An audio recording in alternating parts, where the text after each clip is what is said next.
प्राचीन काल में एक राजा हुआ करते थे। उनका नाम प्रियव्रत। वे धर्मात्मा, न्यायप्रिय और प्रजा के कल्याण के लिए समर्पित थे। उनके राज्य में सुख शांति थी, धन धान्य की कोई कमी नहीं थी। लेकिन उनके जीवन में एक ऐसी कमी थी जिसने सारे सुखों को फीका कर दिया था। राजा की कोई संतान नहीं थी।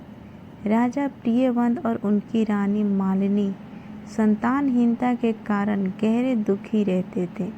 दोनों ने तरह तरह के यज्ञ किए, व्रत किए, मंदिरों में दान दिया, लेकिन हर बार निराशा ही मिली। धीरे धीरे उनके जीवन में एक मायूसी छा गई। एक दिन राजा ने निश्चय किया कि अब वे अपना व्यथा महर्षि कश्यप को सुनाएंगे। महर्षि कश्यप, जो सृष्टि के महान ऋषि माने जाते हैं, सबके दुख हरने वाले और यज्ञ विद्या के ज्ञाता थे। राजा ने रानी मालिनी के साथ उनके आश्रम की ओर प्रस्थान किया। जब राजा और रानी महर्षि कश्यप के चरणों में पहुँचे तो दोनों ने हाथ जोड़कर कहा, हे भगवान, हमारे जीवन के सारे सुख अधूरे हैं, क्योंकि हमारे आंगन में बालक की किलकारी नहीं गूंजती। कृपा करके कोई ऐसा उपाय बताइए जिससे हमें संतान की प्राप्ति हो। महर्षि कश्यप ने ध्यान लगाया और कहा, राजन, तुम्हारी इच्छा धर्म संगत है। मैं तुम्हारे लिए एक विशेष यज्ञ करूँगा, पुत्रेष्टि यज्ञ, जिसे तुम्हें पुत्र की प्राप्ति होगी। फिर यज्ञ की तैयारी शुरू हुई। पूरे राज्य में शुद्धता का वातावरण बनाया गया। ब्राह्मणों को बुलाया गया, वेद मंत्रों की ध्वनि गूंज उठी और देवताओं का आह्वान किया गया। यज्ञ में एक विशेष खीर बनाई जिसे पुत्रेष्टि खीर कहा गया। उस खीर को मंत्रों के साथ अग्नि में अर्पित किया गया और जो भाग शेष बचा उसे महर्षि ने रानी मालिनी को दिया। महर्षि बोले, रानी, यह खीर प्रसाद स्वरूप, इसे श्रद्धा से ग्रहण करो। इसके प्रभाव से तुम्हें पुत्र की प्राप्ति होगी। रानी ने अत्यंत श्रद्धा और भक्ति के साथ वह खीर ग्रहण की। महल लौटकर राजा और रानी ने देवी देवताओं को धन्यवाद किया। समय बीतने लगा और कुछ ही महीनों बाद रानी गर्भवती हुई। राजा प्रियव्रत अत्यंत प्रसन्न हुए। राज्य में उत्सव मनाया गया। संगीत और नृत्य के बीच हर कोई यह कहता फिर रहा था, हमारे राजा को वारिस मिलने वाला है। लेकिन कहते हैं ना, भाग्य के आगे किसी की नहीं चलती। जब समय आया रानी के प्रसव का तो सबकी आंखें उस नवजात पर टिकी थी, परंतु जब बालक का जन्म हुआ वह मृत था। पूरा महल शोक में डूब गया। राजा प्रियव्रत और रानी मालिनी की आंखों से आंसू थमने का नाम नहीं ले रहे थे। इतने यज्ञ, इतने व्रत और फिर भी यह परिणाम। राजा ने अपने मृत पुत्र को गोद में लिया और शमशान की ओर चल पड़े। रास्ते में उनके मन में एक ही बात चल रही थी, अब इस जीवन का क्या अर्थ रह गया।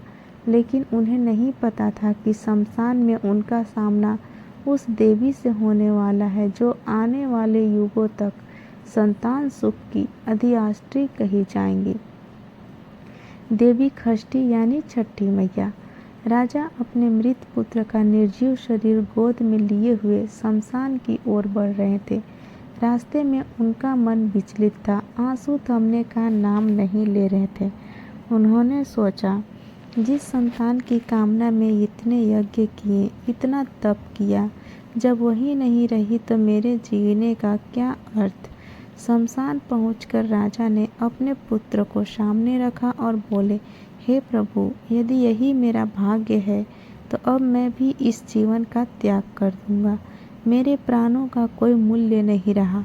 राजा ने जैसे ही अपने प्राण त्यागने का संकल्प किया, उसी क्षण चारों ओर एक तेज प्रकाश फैल गया। शमशान का अंधकार पल भर में उजाले में बदल गया। वृक्षों के पत्ते झूमने लगे, पवन मंद गति से बहने लगी और वातावरण में दिव्य सुगंध फैल गई। राजा ने आश्चर्य से चारों ओर देखा और देखा कि उसके सामने एक अद्भुत दिव्य रूपवती देवी खड़ी हैं। उनका चेहरा तेज सा दमक रहा था, नेत्रों से करुणा झलक रही थी और उनके हाथों में पुष्प और वर मुद्रा थी। राजा भय और श्रद्धा से कांपते हुए बोले, हे देवी, आप कौन हैं? आपने इस शमशान में मेरे सामने दर्शन क्यों दिए? देवी ने मधुर स्वर में कहा, राजन, भय मत करो, मैं कोई साधारण नारी नहीं हूँ। मैं ब्रह्मा जी की मानस पुत्री हूँ। मैं सृष्टि की मूल प्रवृत्ति के छठे अंश से उत्पन्न हुई हूँ। मुझे संसार में लोग षष्ठी देवी के नाम से जानेंगे। मैं संतान की अधिष्ठात्री देवी हूँ, वही जिसे आगे चलकर लोग छठी मैया कहकर पूजेंगे।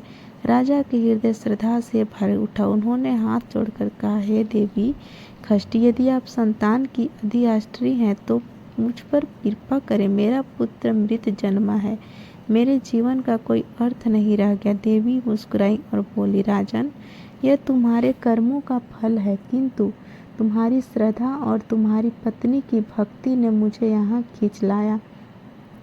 यदि तुम मेरी पूजा करोगे, मेरे व्रत का पालन करोगे और लोगों में मेरे नाम का प्रचार करोगे, तो न केवल तुम्हारा दुख मिटेगा, बल्कि इस संसार के अनगिनत दंपति संतान सुख प्राप्त करेंगे। राजा की आंखों में आशा की किरण झलकने लगी। उन्होंने पूछा, हे देवी, कृपया मुझे बताइए कि आपकी पूजा कैसे की जाए।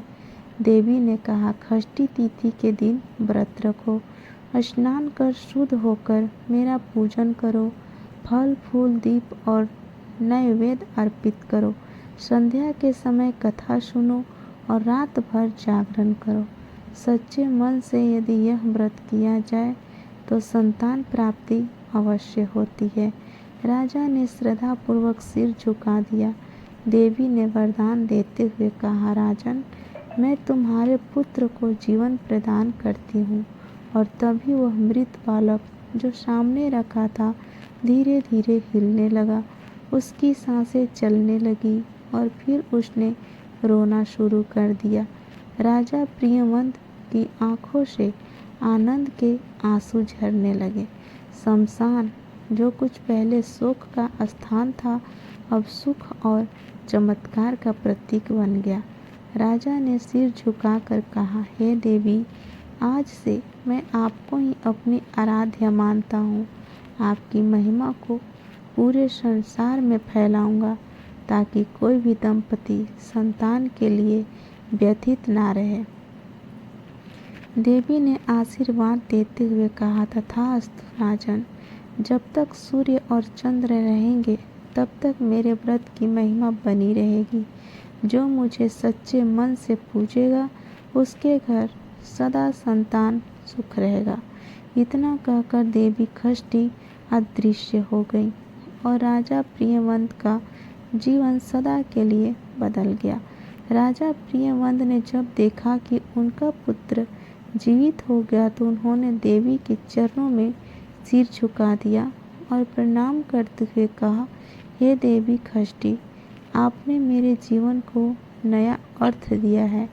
मैं वचन देता हूँ कि मैं आपकी महिमा का प्रचार पूरे संसार में करूँगा, ताकि जो भी दंपति संतान सुख से वंचित हैं वे आपकी शरण में आकर कृपा प्राप्त करें। इसके बाद राजा प्रियवंत अपने पुत्र और रानी मालिनी के साथ महल लौटे।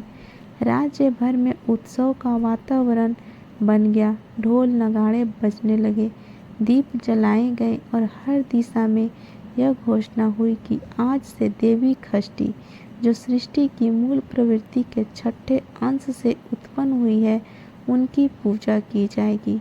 राजा ने अपने दरबार में सभी ब्राह्मणों और नगरवासियों को बुलाया और कहा, देवी षष्ठी की कृपा से ही हमें संतान प्राप्त हुई है, अतः मैं आदेश देता हूँ, हर वर्ष शुक्ल पक्ष की षष्ठी तिथि को देवी षष्ठी का व्रत रखा जाए, सूर्य की उपासना की जाए, क्योंकि सूर्य ही जीवन दायी शक्ति है और षष्ठी देवी उन्हीं के तेज से उत्पन्न हुई हैं। तभी से इस व्रत का नाम पड़ा षष्ठी पूजा या छठ पूजा। रानी मालिनी ने सबसे पहले इस व्रत का पालन किया। उन्होंने स्नान करके स्वच्छ वस्त्र धारण किए, व्रत रखा और षष्ठी देवी की मूर्ति के समक्ष दीप प्रज्वलित किया। उन्होंने फलों, पुष्पों और गन्नों के रस से देवी को अर्घ्य अर्पित किया।